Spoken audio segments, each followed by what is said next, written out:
प्यारे बच्चों, एक बार फिर से स्वागत है आपका हमारे चैनल पे।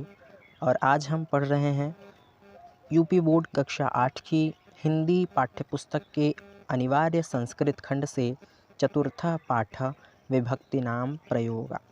प्रस्तुत पाठ में कुछ श्लोक दिए गए हैं। इन श्लोकों को हम पढ़ेंगे आज और इन श्लोकों का अर्थ समझेंगे। चतुर्थ पाठ विभक्ति नाम प्रयोगा, कक्षा 8 की हिंदी पाठ्यपुस्तक प्रज्ञा से चतुर्थ पाठ। तो चलिए आज का हम अपना यह पाठ शुरू करते हैं। लेकिन उससे पहले हमारे चैनल से जुड़ने के लिए हमारे चैनल को सब्सक्राइब करना ना भूलें, बेल आइकन को ऑल पर सेट करना ना भूलें, ताकि हर वीडियो का नोटिफिकेशन आप तक पहुंचता रहे। वीडियो पसंद आता है तो इसे लाइक करना और मित्रों में भी अधिक से अधिक साझा करना ना भूलें, ताकि वो भी आसानी से घर बैठे पढ़ाई कर सकें। पहला श्लोक हम देखते हैं। प्रथमा श्लोक लिखा है, कुलम शीलम च सत्यम च प्रज्ञा तेजो घृति बलम गौरम प्रत्ययः स्नेहो दारिद्र्येण विनश्यति। पहले श्लोक में बताया गया है बच्चों कि दरिद्रता से, दारिद्र्येण अर्थात होता है दरिद्रता, कि दरिद्रता से क्या कुछ नष्ट हो जाता है। दरिद्रता अर्थात साफ सफाई न रखना, गंदगी रखना। कुलम शीलम च सत्यम च, कुलम अर्थात कुल, शीलम अर्थात शील। कुल और शील, च अर्थात और, कुलम शीलम च, कुल और शील। सत्यम अर्थात सत्य। प्रज्ञा अर्थात होता है बुद्धि। तेजो अर्थात तेज या कांति या चमक कह सकते हैं। घृति का अर्थ होता है धैर्य। बलम का अर्थ होता है बल। कुल, शील, सत्य, प्रज्ञा, तेज, धैर्य और बल, ये सारी चीज़ें। और क्या? गौरवम अर्थात गौरव। प्रत्ययः अर्थात विश्वास। स्नेहो अर्थात स्नेह मतलब प्रेम। दारिद्र्येण अर्थात दरिद्रता से। विनश्यति अर्थात नष्ट हो जाता है। दरिद्रता से कुल, शील, सत्य, प्रज्ञा, तेज, धैर्य, बल, गौरव और विश्वास और प्रेम नष्ट हो जाता है। तो दरिद्रता से ये सारी चीज़ें नष्ट हो जाती हैं। एक बार पुनः समझते हैं। कुल अर्थात वंश, शील का अर्थ होता है विनम्रता, सत्य का, बुद्धि का, प्रज्ञा अर्थात बुद्धि का, तेज अर्थात आपका जो कांति होती है, चेहरे पर चमक होती है। घृति अर्थात होता है धैर्य। बलम अर्थात बल का। गौरवम अर्थात गौरव का। और प्रत्यय मतलब विश्वास। स्नेहो अर्थात प्रेम का। इन सभी चीज़ों का दारिद्र्येण अर्थात दरिद्रता से, विनश्यति अर्थात विनाश हो जाता है, नष्ट हो जाता है। तो बच्चों, आई होप आपको श्लोक समझ में आया होगा। देखते हैं हमारा दूसरा श्लोक क्या दिया है, प्रथमा द्वितीया। इस श्लोक में क्या बताया गया है, इस श्लोक का क्या सीख है, पढ़ते हैं और इसका अर्थ जानते हैं। गुणो भूषयते रूपम, शीलम भूषयते कुलम, सिद्धि भूषयते विद्या, भोगो भूषयते धनम। श्लोक नंबर 2 बताता है, गुणों अर्थात गुण से, भूषयते अर्थात सुशोभित होता है या शोभा बढ़ती है, रूपम अर्थात रूप की। गुणों भूषयते रूपम, गुण से रूप की शोभा बढ़ती है। शीलम भूषयते कुलम, शील अर्थात नम्रता, विनम्रता से भूषयते अर्थात सुशोभित होता है या शोभा बढ़ती है। कुलम अर्थात वंश की, विनम्रता से वंश की शोभा बढ़ती है। सिद्धिर्भूषयते विद्या, सिद्धि अर्थात सिद्धियों से, भूषयते अर्थात सुशोभित होती है। विद्याम अर्थात विद्या, सिद्धियों से विद्या सुशोभित होती है। और भोगो भूषयते धनम, भोगो अर्थात उपभोग करने से, धन का प्रयोग करने से। भूषयते अर्थात धनों का, भूषयते अर्थात सुशोभित होता है। धनम अर्थात धन, उपभोग करने से धन की शोभा बढ़ती है। अर्थात गुण से रूप की सुंदरता बढ़ती है। अगर आपके अंदर अच्छे गुण हैं तो आप सुंदर व्यक्ति कहलाएंगे। शीलम भूषयते कुलम, आपके अंदर नम्रता होगी तो आपके वंश की शोभा बढ़ेगी, लोग आपके परिवार के सदस्यों की तारीफ करेंगे। सिद्धिर्भूषयते बलम, जिस विद्या को आप ग्रहण कर रहे हैं अगर आप उसे सिद्ध न कर सकें तो वह विद्या किसी कार्य की नहीं। इसीलिए सिद्धि से विद्या की शोभा बढ़ती है। भोगो भूषयते धनम, और उपभोग करने से धन की शोभा बढ़ती है। अर्थात धन का जितना ही आप प्रयोग करेंगे समाज में आपका उतना ही सम्मान होगा। और तो और अगर आप धन कमाते हैं और उसे रख देते हैं तो उसकी शोभा नहीं रह जाती। इसीलिए धन की शोभा तब बढ़ती है जब उसका उपयोग किया जाता है। तो बच्चों, मैं आशा करता हूँ आपको ये दोनों श्लोक समझ में आए होंगे। हम अपने अगले श्लोक पर चलते हैं, श्लोक नंबर 3 पर, और उस श्लोक को पढ़ते हैं और उस श्लोक का अर्थ जानते हैं। श्लोक नंबर 3 बच्चों हमें कहता है, मृगे शाकं नु व्रजन्ति, गावश्च गोभिस्तुरंगास्तुरंगे, मूर्खाश्च मूर्खे सुधियं सुधीभिः, समानशीलं व्यसनेषु सख्यम। श्लोक नंबर 3 में यह बताया गया है कि जो व्यक्ति कार्यों में समान गुण रखते हैं, अर्थात जो जैसा व्यक्ति होता है वह वैसे ही व्यक्तियों के साथ संगति करता है। तो यह हमें तीसरा श्लोक बताता है कि मृगे अर्थात हिरण, मृगे अर्थात हिरणों का, हिरण के बच्चे जो हिरण होते हैं वो मृगे अर्थात हिरणों का, साकम नु व्रजंती अर्थात पीछा करते हैं। हिरण हिरणों के पीछे चलते हैं या पीछा करते हैं। मृगे साकम नु व्रजंती, हिरण हिरणों के पीछे चलते हैं। गावश्च गोभिस्तु, और गावश्च च लगा है बच्चों इसलिए और कहेंगे, और जो गाय होती है गोभिस्तु अर्थात गायों के पीछे चलती है।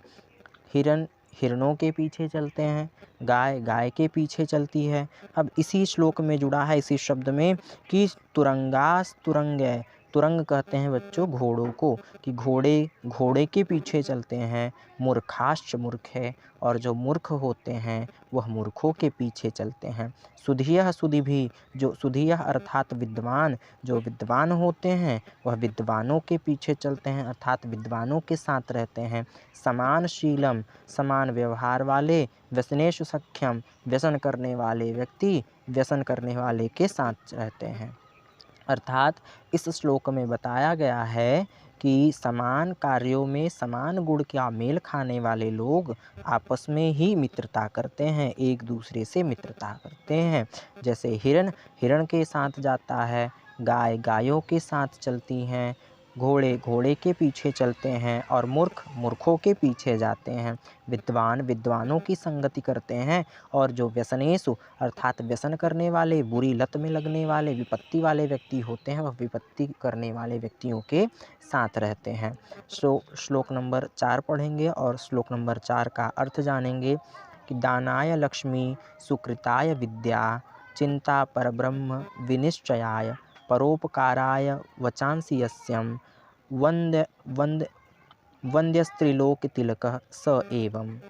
श्लोक नंबर 3 बताता है कि दानाय लक्ष्मी अर्थात दानाय अर्थात दान के लिए, लक्ष्मी अर्थात लक्ष्मी, जिसकी लक्ष्मी अर्थात धन, कि जिसका धन जिसकी लक्ष्मी दान के लिए, सुकृताय सु अर्थात अच्छे, कृताय अर्थात कार्यों के लिए, विद्या अर्थात विद्या, जिसकी लक्ष्मी दान के लिए और विद्या अच्छे कार्यों के लिए, चिंता परब्रह्म विनिश्चयाय, और चिंता परब्रह्म के चिंतन के लिए होता है।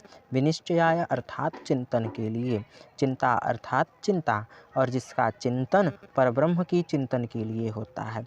फिर से समझेंगे, जिसकी लक्ष्मी दान के लिए, जिसकी विद्या अच्छे कार्यों के लिए, और जिसकी चिंता परब्रह्म के चिंतन के लिए होता है, और परोपकाराय वचांसि यस्य, परोपकाराय अर्थात परोपकार के लिए, वचांसि यानी वाणी, यस्य यानी जिसकी वाणी परोपकार के लिए होती है, वन्द्यस्य अर्थात वंदनीय होता है, स्त्रीलोकी अर्थात तीनों लोकों में, तिलकः यानी अलंकार स्वरूप, स यानी वह, एव यानी ही, वही तीनों लोकों में वंदनीय होता है। अर्थात ऐसा व्यक्ति तीनों लोकों में अलंकार स्वरूप वंदनीय होता है, जिसका धन दान के लिए, जिसकी विद्या अच्छे कार्यों के लिए, जिसकी चिंता परब्रह्म के चिंतन के लिए और जिसकी वाणी परोपकार के लिए हो, ऐसा व्यक्ति तीनों लोकों में अलंकार स्वरूप वंदनीय होता है, अर्थात श्रेष्ठ होता है।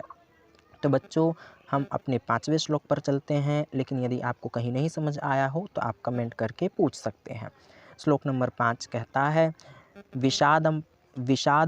विषादप्यम अमृतम ग्रहम अमेध्या अपि कांचनम नीचादप्यु उत्तम विद्या स्त्रीरत्नम दुष्कुलादपि।